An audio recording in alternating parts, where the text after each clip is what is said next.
We are Steve and Jill. Together, we've been buying and reselling land since the 90s. Our data-centric approach leaves our buyers asking, how can you sell it so cheap? Here on the Land Academy Show, We answer that and more.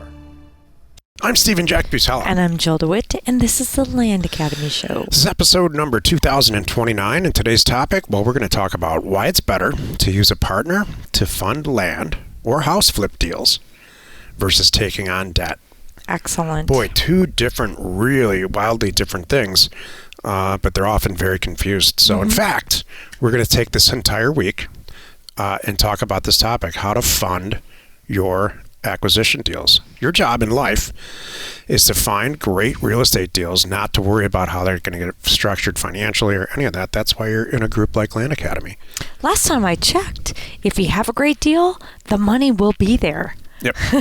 Whether it's mine or somebody else's, if it's that great of a deal, you're staring at it going, I'm going to sell my car or I'm going to come up with somebody to fund this. I'm sure someone will jump in and help you. I've often said over the years, Jill and I have been doing this almost 10 years. I've said over the years, you have one simple job in this business, and that is to find undervalued real estate and get it under contract. Everything else, if you do that right and correctly and do it with your soul, will fall into place very, very well if you're in a group like Land Academy. Isn't that cool? It's Land Academy 10 years. Whew. The business together 15 years. Gosh, going on 16 years now. And then you doing deals 30 years. Yep. Sorry, I had to say that. No, I don't. I don't want you to feel bad, but you've been doing it that long. It's a positive thing. I never met a guy in my entire life. I'm trying to think if there's any exceptions who's upset about getting older. Well, Here's women why. don't feel that way. We feel the exact opposite. Really? No, You it's really got to be feel that way? biology, yeah. You seriously like, no, I'm like, this is the great. happiest I've ever been. Our kids are out of the house. They're all doing well. You and I are having a blast. Most days. You know, money thing's done. Yep. I mean, being older is a massive amount of advantages. I mean, yes. You know what? I don't disagree. I enjoy being older. I hate getting old. What is it that you hate? Like waking up with aches and pains, or Nope. you know what? Don't have any your of that. skin's not tight enough. Yep. Sweetheart, your skin's tight enough. Well, I don't like it. But anyway, this is not what this is about. So, This is about money. Our theme this week, I'm going to read them off here. Yeah. So it's everything you need to know about funding your land or house flip deal. So today, of course, we're talking about whether it's, using a partner and the differences on that versus a partner versus debt, like a loan. Tuesday, we're going to talk about tomorrow land funding by the numbers. What's possible? How much money can you really make? Totally. Wednesday, we're going to talk about all the hundreds of land deals that we have done.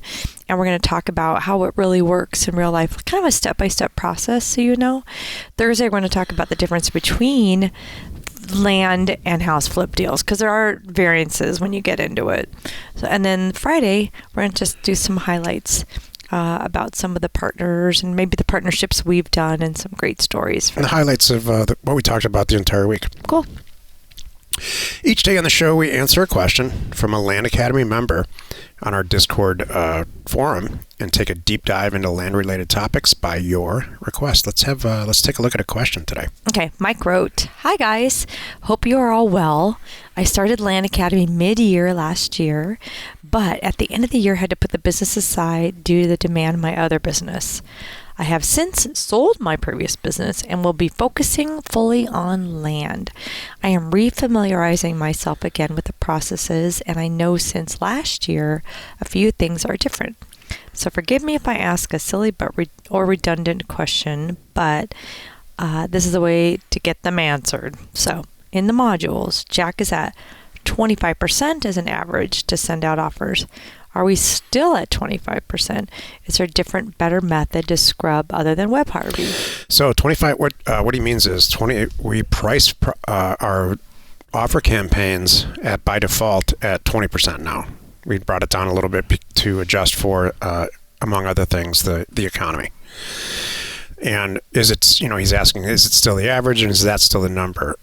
And do we still use Web Harvey to scrape for, sold and active listing, like-kind listings, comparison values to determine what the price breaker is? And yes, the answer is yes to all of that. However, we are trying to drive this point home since last year, and probably for in the future. You have to run. It's imperative that you run a test for reason at the end. You are going to find there are variances in types of property in a zip code. If you think about where you live right now, and you think about what's going on a block over, the pricing's different, and 2 blocks over and 3 blocks over. So to adjust for that, we are not advocating, it's imperative that you test for reason. I spend hours and hours and hours before our offers go out testing for reason to make sure we're not wasting time and money. This environment's too difficult to talk about testing for reason, but you pick and choose several random offers that you're sending out, and you test them for reason as if they came back signed and you're ready to do the deal. And so if you're jumping up and down because your test for reason worked, then that's mission accomplished. If you're saying, oh geez, that's priced too high, then you're going to have to start to adjust and I go through it all in the modules. Mm-hmm. Today's topic: why is it better to use a partner to fund a land or a house deal versus taking on debt? So let's take a look at a brief example of each of those things. So I'm going to go buy a piece of property for $10,000 and I'm going to sell it for $50,000. And I don't have any money. That's perfectly okay. I used to really feel bad about that. I wish I had all the money that I could do this, and that's just forget it. No one's expecting you, especially if you're new in this business, to have money or access to money. That's not what you're here for. So I'm going to buy for $10,000 and sell for $50,000. Pretty a common spread for a Land Academy transaction. So there's about $40,000 worth of profit in there, theoretically, if you did everything right. I have a couple choices. I can call my business partner, Jill, and I can say, buy for 10, sell for 50, please take a look. And she calls me back and says, oh my gosh, we should do this deal right now, quickly. Yeah. Open escrow and tell me where to wire it. In fact, she might even say, 50's light. Maybe it's buy for 10, sell for 70. So what we do is we travel down the path together as partners. She's the funder. She spends all, I don't have 10 grand, so she spends all of it. She spends not only 10, but all the closing costs, the costs and everything that it gets the deal done. I don't have any money, so couldn't fund it for it. Yeah, you did everything up until that point. You paid for, and now you're staring at the deal. And then I come in and I'm paying for the acquisition price, just everything that needs to get it closed. Right. And at the bidder end, we'd agree on a percentage. If I'm new, it's usually 50-50 of the profit. So buy for 10, sell for 50 or 60. Let's say there's $50,000 worth of profit. At the end of the deal, I get 25 because I found the deal. She gets 25 because she funded it and applied her expertise and help and all that stuff. And that's it. That's what a partnership agreement's like. Now, I am $25,000 richer for spending nothing at all. In a debt scenario, I would have to go get probably a hard money lender situation, possibly go to a bank and fill out, an inch worth of paperwork, inch thick, and explain to somebody who has no idea the difference between a land acquisition and buying an apartment building, because they're young people at a bank and it's just they're not experienced. And spend a ton of time and energy, and probably in the end fail at getting a mortgage because they don't understand it or get what any percentage type of loan. Is there what kind of percentage am I looking at to do this too? Let's just say it's between 6 and 10% annually. So the positive is, if you're going to actually look, the reality is, I'm just doing an academic exercise. You're never going to get funding like that. You're never going to get a loan. They don't get it because they don't get it. No, it's too. Okay. There's no boxes on a computer screen for them to click. It's unimproved, and I'm not going to do anything to it. And it is hard. You might find a hard money lender who's going to charge you 10% up front. Oh. They're going to take an application fee of probably a fixed price of around $1,500 just to apply. If I sign a personal guarantee, would somebody do that? And then it wouldn't matter. Oh. In fact, anything. Okay. You would sign a personal guarantee. That's a great point. On any of the debt products that we're talking about will come with a personal guarantee.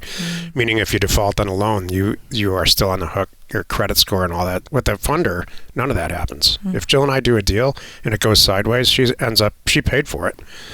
She's stuck with the property and I go about my way. And she has to deal with it. There's no credit score exchange or any of that. And it's a one-page document that we say we're all agreeing that we're going to split the profit. And that you're going to make your buy. I'm going to make my best effort to sell the property. If within a certain amount of time, usually 6 months or a year, it's not sold, then Joe will probably take the whole thing over. This happens once in a while.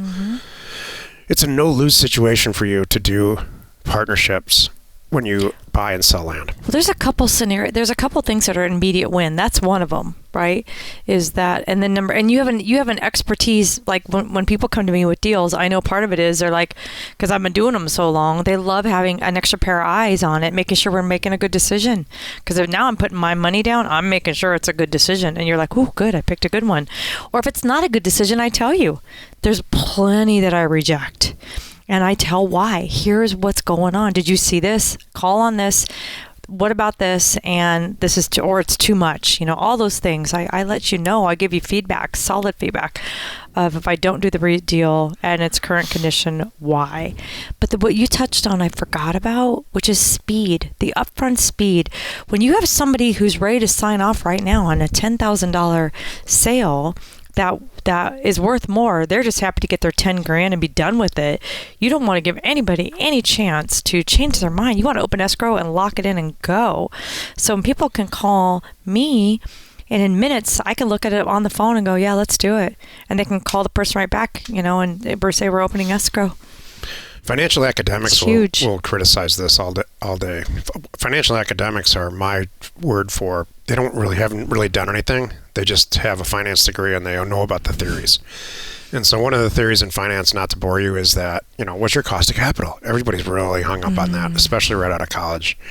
And the cost of capital in doing a partnership scenario is 50%. It costs 50%. For a regular cost of capital, if you went to a bank, would be cost 10%.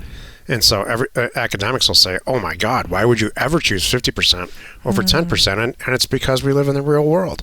Because you want to buy the property as soon as you can, especially if Jill signed off on it, because she's done thousands and thousands and thousands of deals. And she likes it, and she knows how it's going to exit. And if something goes sideways, she's going to help you within reason. There's all kinds of things that don't have to do with the cost of capital. Look, I've been doing this for 30 plus years. I've never taken on debt to do a deal or for any other reason ever in my entire life. I have taken on many partners. Jill and I still have many partners, especially with houses. Houses are a typical house deal for us would be buy for $300,000, sell for $375,000 or $400,000 really quickly. Do I want to go get a mortgage? It's going to take 30 to 60 days to get that done. The seller's going to say, buzz off. They're not going to wait around for me to go get some mortgage. But I can go to our Land Academy group and say, I need $300,000 and I'll pay you 10% within 60 days on that. And they say, yep. Well, hold on a moment, too. Think about this one. Think of how many people out there that want to sell their homes. We all know there's a really lot of inventory out there right now as we're recording this in the middle of September.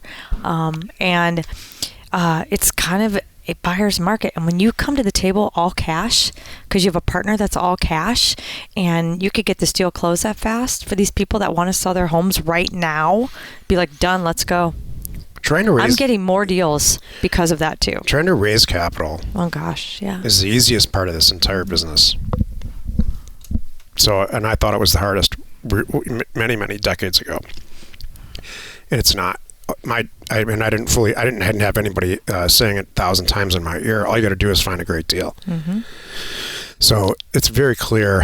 If you're brand new at this, your takeaway should be this. You don't need any money to do this. Just find some great deals. If you are midway through your career and you're saying, wait a minute, if I did those last deals with just equity financing, I'm not sure that would have been, but think about how fast. If you really are great at doing deals, think about how fast it is.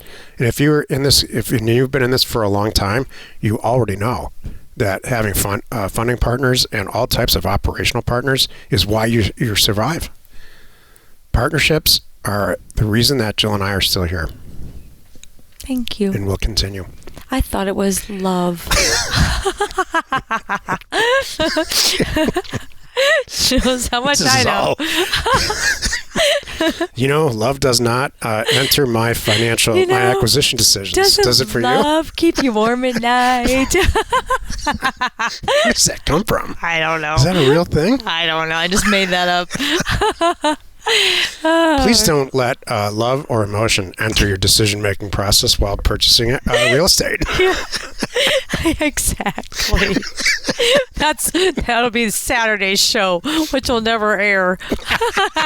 Yes, join us on Saturday when we talk about put all the emotion you've got into it, and then let's talk about deals. Your emotional real estate transaction by Jill DeWit. Exactly. Yeah. How to win emotionally in real estate. I want to do that. That's great. All right. Join us tomorrow, where the topic is we're going to do land deal funding by the numbers. You know how much money you actually really can make. You are not alone in your real estate ambition. We are Jack and Jill. Information and inspiration to buy undervalued property and entertainment. We hope you found our content valuable and we appreciate your support. If you have not already, please check out our channel and hit the subscribe button. And your comments and suggestions help us to create the content you're here for. Hitting the like button helps to support our channel's algorithm and gauge your interest for future shows.